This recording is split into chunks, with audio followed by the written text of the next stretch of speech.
Black Kinship Families and the High Cost of Loving. A conversation with Karyne Jones, President and CEO of NCBA, the National Caucus Center on Black Aging Incorporated. NCBA is a proud partner of the Grand Families and Kinship Support Network. In separate conversations, Karyne speaks with three grandparents who are rearing their children's children. First, Rhodena Arnold, who holds a full-time job and is rearing her grandson and two of her late sister's children in Chicago, Illinois. Ms. Arnold, we're just so glad that you joined us today and to tell us your story.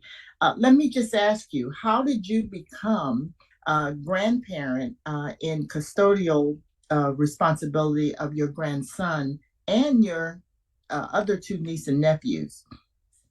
I became guardianship with my grandson because his mom passed in 2011 in a car accident. So therefore, I had to take over and be his guardian. My nephew and niece, same thing. My sister passed, my mother passed. So I had to step in and take guardianship over my nephew and niece. And their ages? Armani is 15, Jemiah is 16, and Aaron is 11. Oh, so you got a house full. My Yes. goodness. Well, and listen, how has the transition been? Well, with the nephew and niece, it has been a lot. It's not easy. Mm-hmm. It's not easy because they have behavior issues. So it's not easy for me because I'm a working grandmother. Mm-hmm. And I don't have the days to constantly like take off work. I don't have the funds for the therapy that they need. Mm-hmm. Mm-hmm. Everything that I do, I've tried to get help with them from the government, but they won't help me. They go off of my income for these children. So they won't give me link. So I have to spend cash.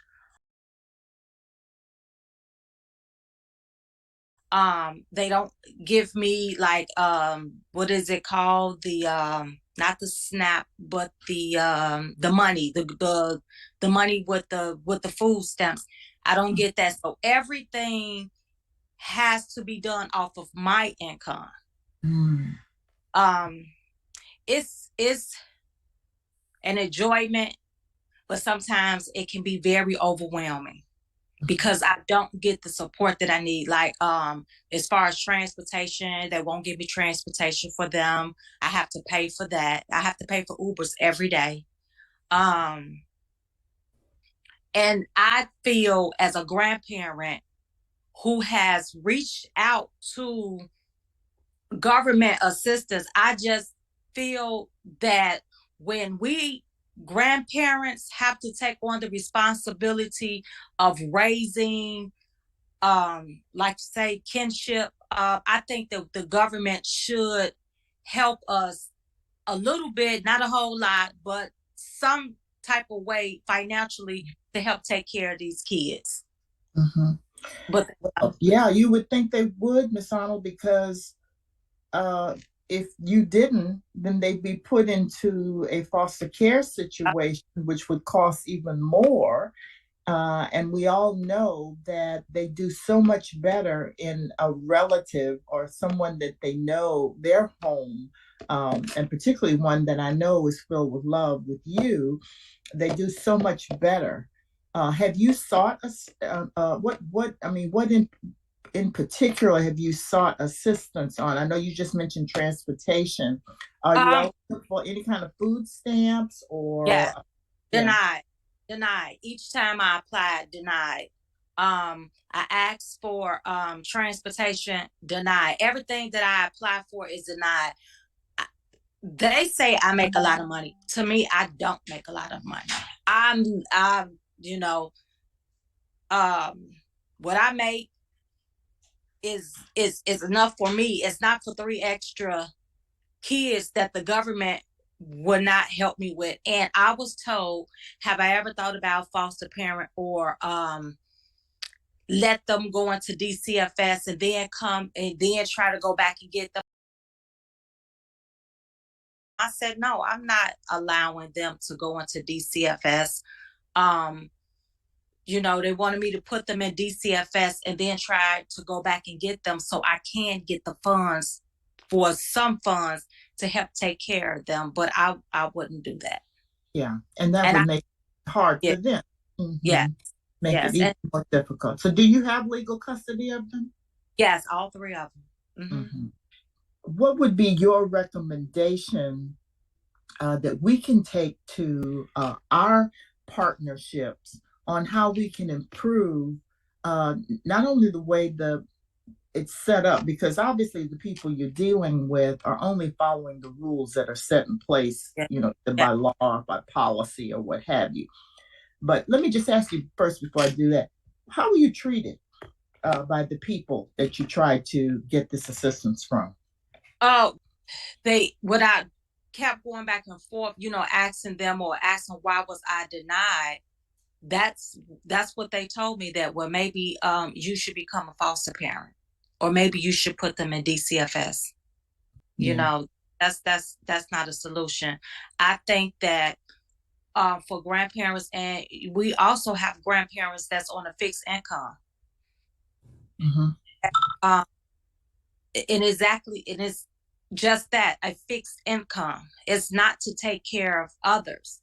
Like I say, I don't have a whole lot of money, and it's 3, not 1, not 2, it's 3 of them. And like I say, I don't feel that what I'm asking for them should not be based on my income. It shouldn't be based on my income. Particularly the therapy. Huh? Particularly the therapy. And if they were in foster care or DCFS, then you all would want to help me. It shouldn't be that way. Why not help me? Mm-hmm. Sure. Mm-hmm. Yeah, well, that's, and of course we know why you wouldn't want to go through the foster parenting thing. Would there be a guarantee that if you even went that route, that you'd get the kids back? Who knows? Who knows? And so it's traumatic for them in terms of any kind of transition, but then it would be traumatic for you, because even though, you shouldn't have to go through a process. Well, I don't want to get too into that, but these are the kinds of things that we're trying to help these agencies and organizations that specifically deal with grand families, as they're being called. So we're trying to really get families that we know are in your same situation to understand that there is assistance for them. But as you just mentioned, these are the kinds of things that if they're going to go and get assistance, what obstacles they're going to face, and how can we now try to change that so it makes it a little easier, and that we can kind of keep these families, together. So you have any other recommendations or things that I do, because also with after school programs, we're here in Chicago, you have to pay for everything. Nothing is free. I even asked for a grant to help pay for them to be able to go to the YMCA to do basketball, swimming, get tutoring, whatever, denied. I will have to pay for that too. Oh, I'm so sorry that you've had such a difficult time, but let me tell you how much I admire you for what you're doing. You're very special, but there's so many special people like you out here who we really want to try to reach, and who we really want to try to help and change this situation. so that those that do have to take on these responsibilities get as much assistance and guidance and support as they possibly can. And that's why we're working with this program, this technical center, so that you will have the people that are running these organizations will be able then to know how to help families like yours. Are you able to get any other community support, church support, social service, any other support? No. No. And I'm sure you've tried because you sound like you've been very resourceful. I have. But what they did do, they did give me medical for them. They did give me medical county care for them. So Mm-hmm. that was plus, Mm-hmm. I don't pay for medical for them. Mm-hmm. Well, that's good. But then that's the extent of the support that you're getting. Yes. Because everything is based on your income. Yes. That was intended for you and not Yes. for Yes. people. Yeah. Yeah. Mm-hmm. And kids who still, even though they understand the situation, still want the same thing as every other kid, Mm-hmm. So I do understand.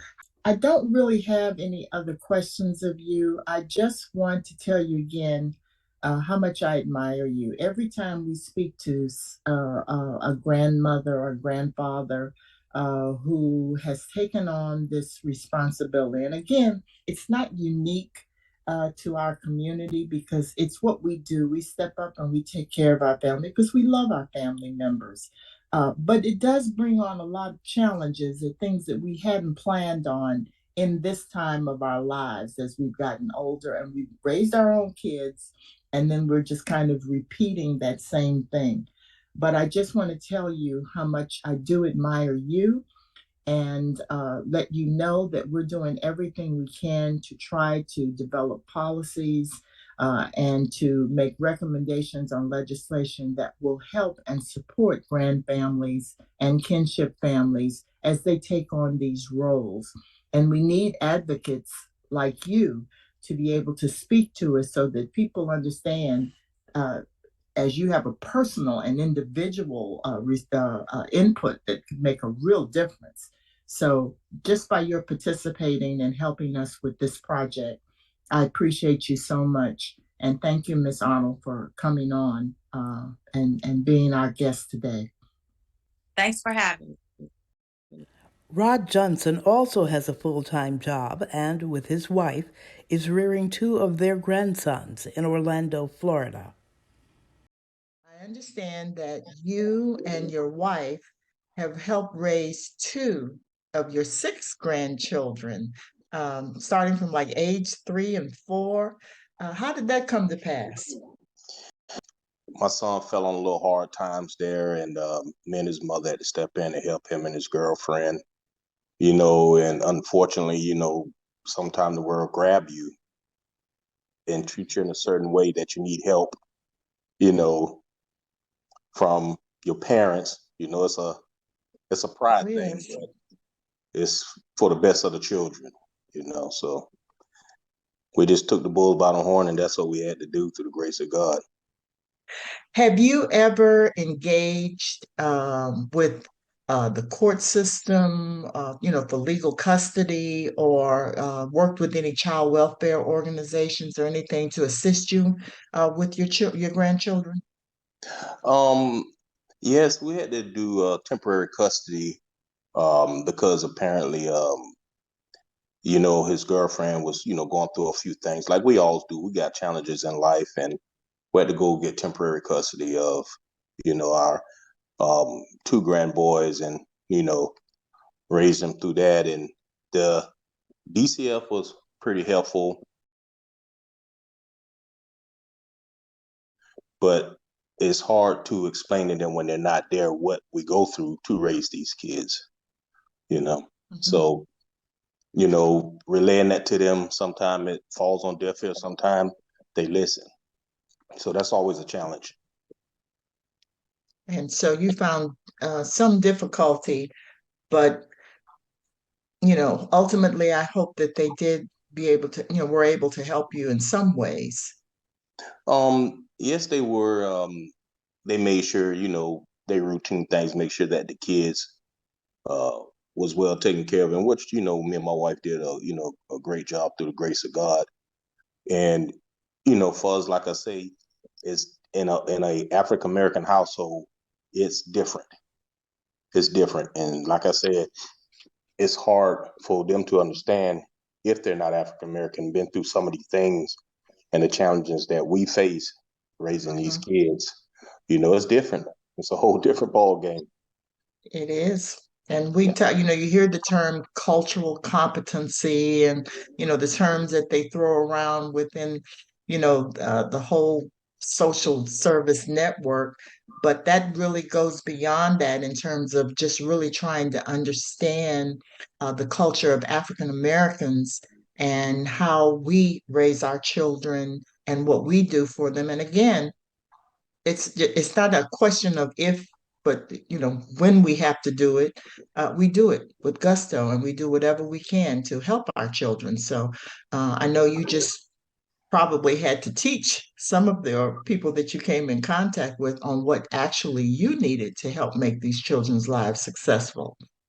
Um, yes, and like I said before, it's hard to explain to them what goes on because that's one of the problems now. We have to get back to our roots, the way we used to raise kids, and that's what a lot is lacking.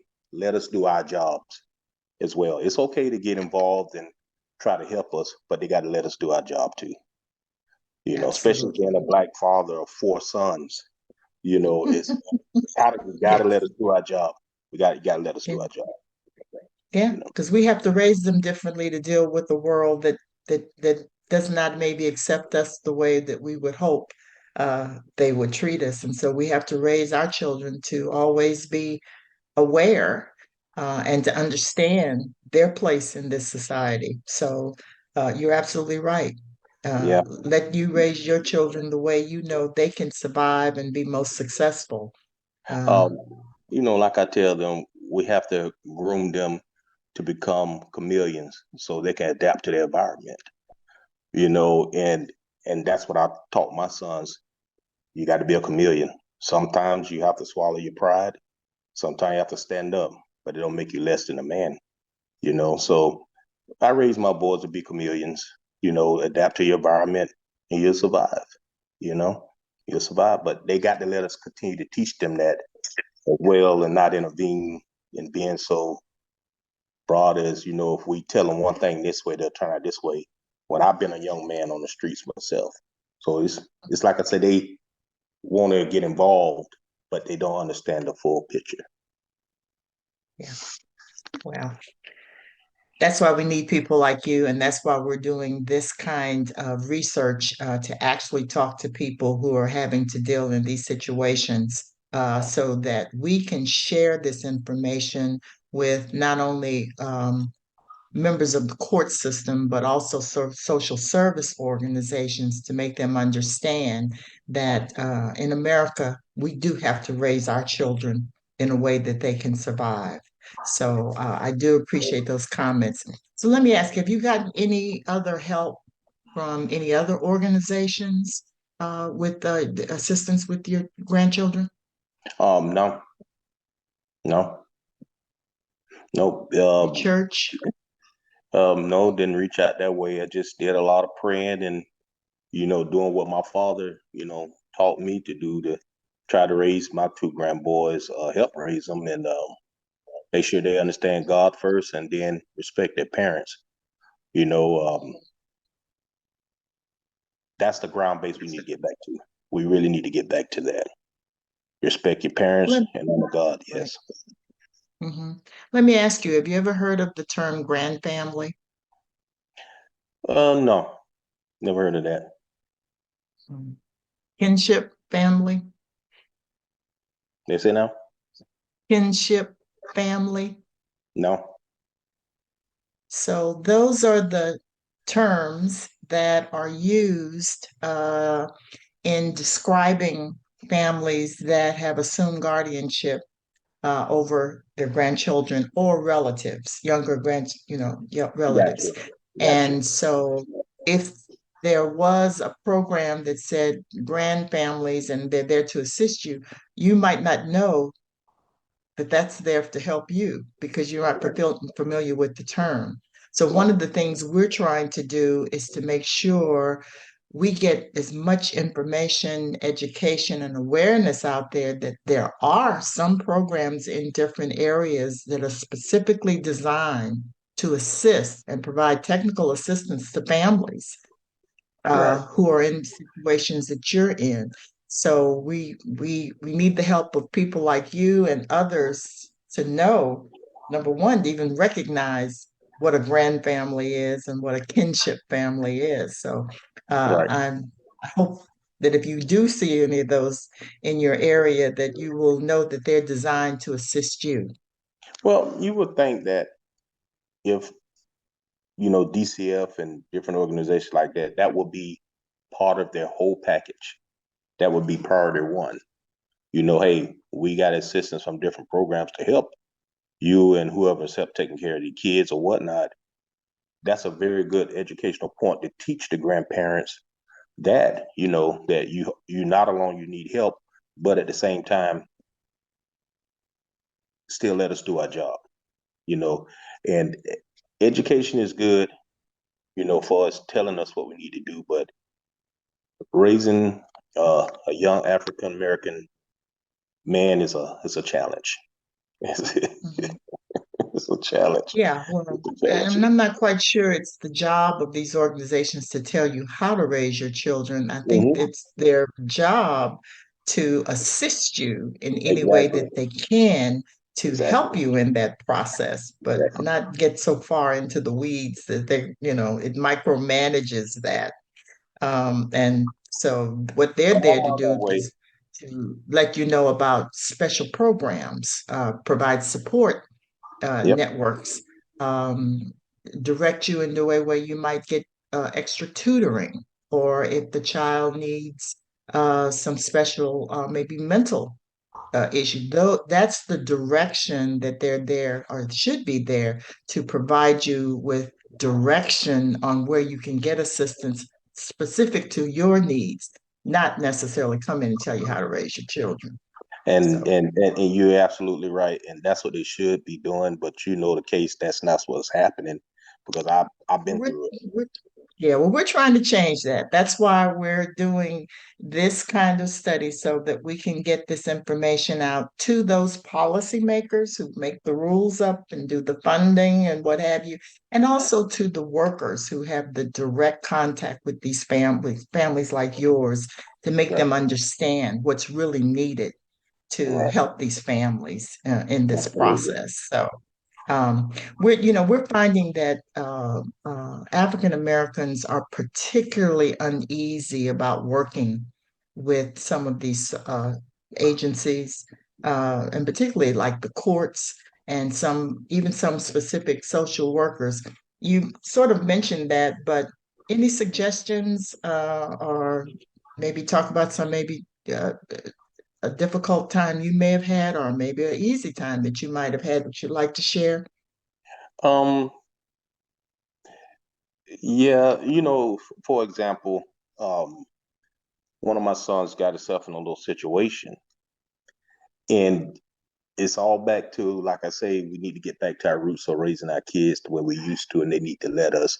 One of the situations, one of my sons got himself in trouble, and he went to college and everything, and it's funny that I went to bail him out of jail, and when the bells bummed and went to get him, he said, "Who came and got me?" He said, "Your dad waiting at the office." He said, "Leave me in here." Right. Because I'm afraid of the disappointment he gonna see in me. Mhm. You see, so I always instilled in my sons, the biggest thing you can do is disappoint me. And some people say, well, that's being mental abused or whatever. But no, what you want me to do? Beat him, threaten him? What you want me to do? So when the courts get involved, they just muddy the water. That's why African Americans back away from that situation. Let us do our job. And if we need help, we'll reach out and cry for you. But when we do, we need them to listen. Mm-hmm. What about with social workers and agency workers and all of those? I had a social worker or two come by when I was dealing with my grandson's situation, and it's not the way I used to be when I was growing up. They not in tuned. Now I did have a young white lady come, and she was somewhat a social worker, but she didn't do anything. She was there more to smile, look, and walk away. But then I got an African American woman took over the whole situation. That was a whole different thing. She understood what had to happen and what needed to happen. So it's a big culture gap there how we raise our kids and things like that. They need to let us do our job, and we get back to the roots of having that strong family, that big mama, that papa, Yes. So they just need to let us do our job, and it starts with the grandparents because we set the foundation for this generation here, and we kind of lost our way too, you know. Like I said, I got 6 grandkids, and just them 3, constantly out to help raise, but you know what though, it's a blessing. I won't change it Sure for it nothing in is. the world. Sure Yeah. it is. Absolutely. That's still part of your legacy. So Yep. absolutely. Absolutely. Well, I'm going to close out now, but I wanted to ask you, we're really here to try to help other grandparents like yourself who are Okay. going through the second round of child rearing. So give us some suggestions that we can share with them that will help them maybe to even utilize more services, not be so turned away, but to really take advantage of maybe some of the programs that are out there designed to assist them. Any suggestions to other grandparents? Yeah, they have to put their pride aside, and it's not about them. It's going to be more about the kids. So if it is assistants out there, they just need to either be educated or educate themselves and kind of realize that they're not alone. Sometime like African American families, if you ain't got nothing need in the house or need assistance, we make ends meet. But it's a lot of programs out there that we do need to be educated on and educate ourselves and swallow our pride a little bit and carry that load for the kids. Um, that's all we can do. That's all we really can do. Educate ourselves and get educated, and don't be afraid to ask for help and not be so prideful. Finally, Shirley Littlejohn of Capitol Heights, Maryland. Now retired and having already reared 3 grandchildren, she is currently rearing 3 great grandchildren. How does it feel to be a caregiver, a provider at this point in your life? Let me go back a little bit. When I retired from the government, I was going to go in a senior citizen place, and I was going to travel and do this and do that. And circumstances changed. And I was determined, I'm not going to do this. I am not rearing any more children. I'm not doing it. But I don't know. It just, God kept tearing at my heart and tearing at my heart. And I just had to give in. I just could not let them be out there like that. So I said, okay, Shirley, you got to give it up. You got to give it up. So I went on and took them in, and I didn't think that I would be rearing the great grands because at the time the mother was still living, even though I was still providing and helping with them. Yes. But those circumstances changed, and I didn't feel comfortable with them living with their father or anything like that because he wasn't that stable. So then I talked to my granddaughter, had a long conversation, and I did tell her that I would be their caregiver, but I would have to do this legally, So she understood, and she said she would She didn't mind. If I didn't mind, she didn't mind. She didn't want me to because of my age, but I just couldn't leave them out there like that. Sure. So now this is where I am. And they are really blossoming. They are really doing good in school. They're on the honor roll. They keep me young, I must admit. Well, of course they do. And the one good thing is you're very experienced now. Yes, exactly. Well, as I said, it's always special, but it is not unique to our community. And one of the things that we do is as we take on the responsibility of our loved ones, it can be a hardship. It's not something that we plan, particularly as we get older, when our income changes and all of those things. I don't get food stamps, but I do get cash assistance for them. And I really think I need to be getting food stamps too, but I just work it out best I can. And then I have a village around me that's very helpful. My daughter's family and friends from church. I don't call on them as much as I won't say I should, but if I need them, I know I can call on them. And they have been very helpful to me, certain ones, but I try not to. So it's been pretty rough, but I've found a way, and I do thank God that I do have help in with my daughter, especially my daughters. Help me out a lot. So we've always believed it takes a village. And so that's why I know some of your church members help you and contribute, and other families and friends. But there are sources in there that can help you beyond that. And so that's why these kinds of conversations are important, for them to hear your story and the challenges that you're going through, and then for us to be able to share this so that others will know.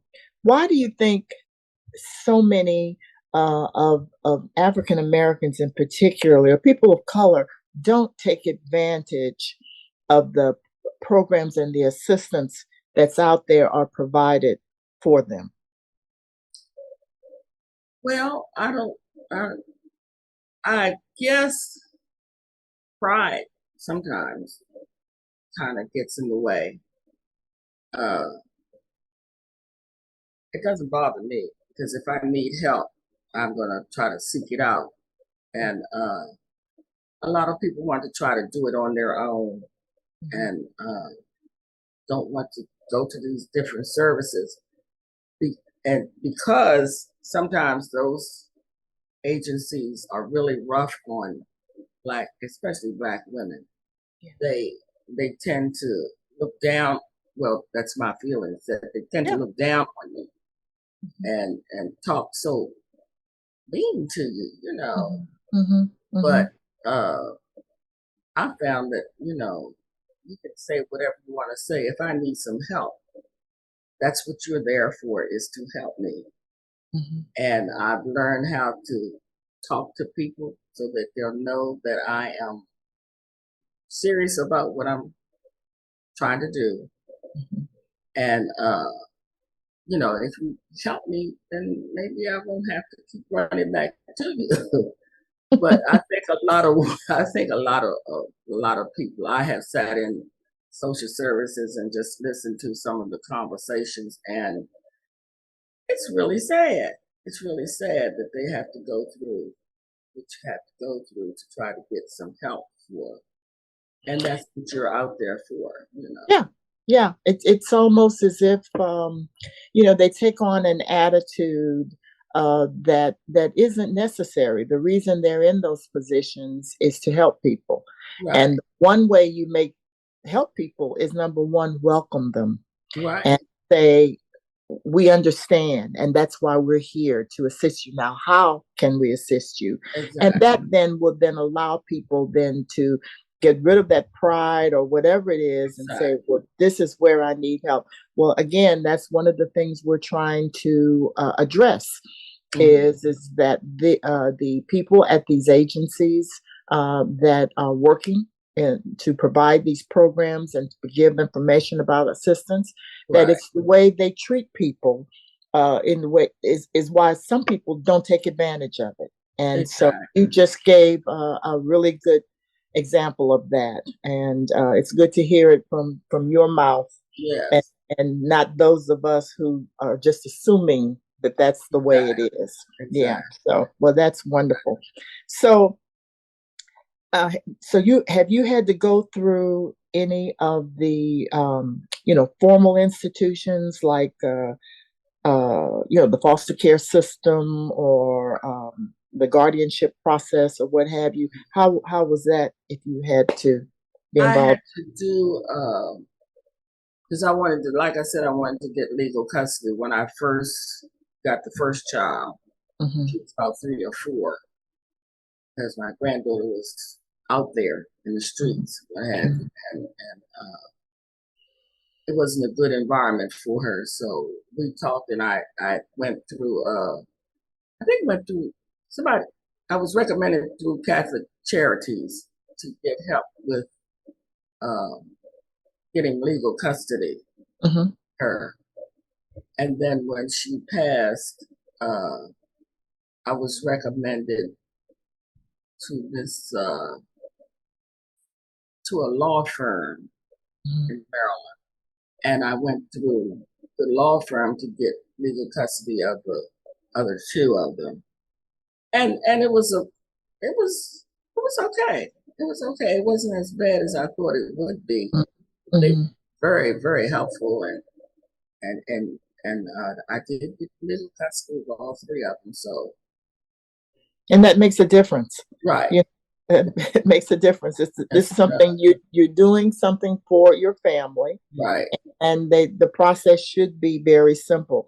Unfortunately, a lot of our folks don't know where to turn, where to get the information, and so again, this is why we're trying to reach out and make more awareness to these things are possible. Exactly. Do it, because again, traditionally in our community, we just take you in and we go from there. Right. But with things changing, so with technology, with all of the things ensuring that everything's legal or what have you, things have changed, and so it's not like it used to be back in the day. You really have to have all of these legal papers and stuff to go with them. So I'm glad that experience was good for you. Yes, it was. So we already know that it wasn't even a question. You just answered it, and I didn't even have to ask, why did you take this course of action? Well, you just said, these are your babies. And you wanted them to have a better environment and stuff. And that, is of course, admirable, very admirable, Mrs. Littlejohn. So I know. So are there any other difficulties that you may have experienced in your role as the legal guardian and with your grandchildren in the system? Have there been any other issues? Not that I can say right off. When things do, because once a year you have to recertify for the TCA, and you have to recertify for the medical insurance and stuff like that. And I try to keep up with that. But all in all, it's been pretty good. I mean, I've ran across some very nice people in those agencies. But, just like I said, just listening to how some of the people talk to some people, it's really sad. But all in all, I've been doing pretty good. Whenever I need to go back for a meeting or anything like that, I don't have too much of a problem. It's just the waiting period, the waiting time, but it's been pretty good. Well, it's probably been pretty good for you because you're intelligent enough to know what to do. My heart goes out to those that just have no understanding or no awareness. We find a lot of times that people don't even know what the term grandfamilies even means. Exactly. So I had never heard of grand family before until now. I really hadn't. And again, we're trying to raise the awareness because we know that there are more grandparents and kinship being aunts, uncles, what have Right. close friends that have taken in young children and they have no idea. So if you don't self-identify with the term grandfamilies, how do you know then to seek services under a grandfamily program? Exactly. That's what we're trying to change. We're trying to get that education and that awareness out to our community. That's really wonderful. Make that change. We're trying to do that. It's really needed. You know, it's good to have those agencies out there, but if you don't know about them, then you can't. Well, thank you so much. I appreciate you sharing so much of your personal story. Yes. We obviously are pushing for it, and we will obviously be back in touch with you because I think your story is something that many, many other people need to hear so that they can provide better services, better communication. And obviously, as they learn how to communicate and to work better in our community, then our community then can begin to take more advantage of these programs and services that are available for them. Exactly. Yeah. So thank you so much, Ms. Littlejohn, and God bless you. And I don't have to say take care of those babies. Like I said, you got to now. So thank you. They keep me on my toes, I tell you, but you know. Great. That's great. Well, thank you. Additional resources are available at the Grand Families and Kinship Support Network website. That's gksnetwork.org. And at the website of Generations United, gu.org.